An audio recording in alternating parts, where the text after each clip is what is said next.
Bienvenue dans Écho d'Afrique, le podcast où les mots anciens se révèlent et les voix du passé résonnent dans le présent.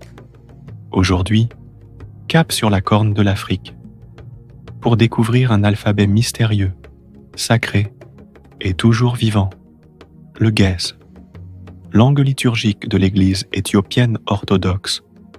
Le Ge'ez n'est pas mort, il est murmuré dans les monastères, chanté dans les cérémonies, étudié par ceux qui cherchent à comprendre l'âme ancienne de l'Éthiopie. Mais ce n'est pas seulement une langue, c'est un système d'écriture unique, riche de symboles et de spiritualité.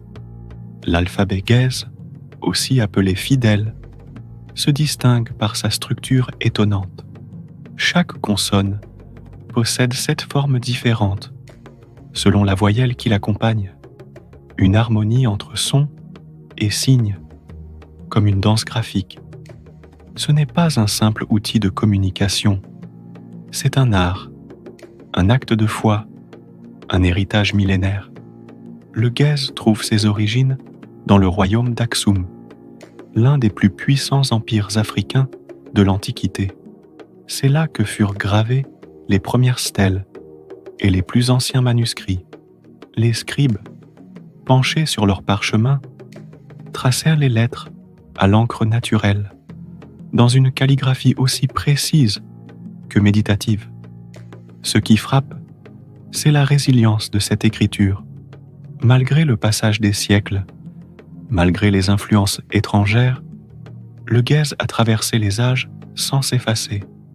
On le retrouve dans les textes bibliques, dans les chroniques royales, dans les chants sacrés. Il continue de porter les récits fondateurs d'une civilisation.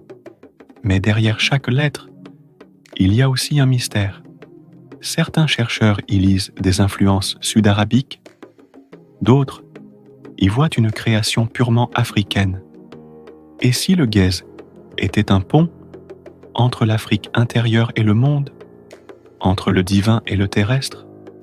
Aujourd'hui, dans Écho d'Afrique, nous n'écoutons pas seulement une langue ancienne, nous entendons battre le cœur d'un peuple, d'une foi, d'un génie scriptural.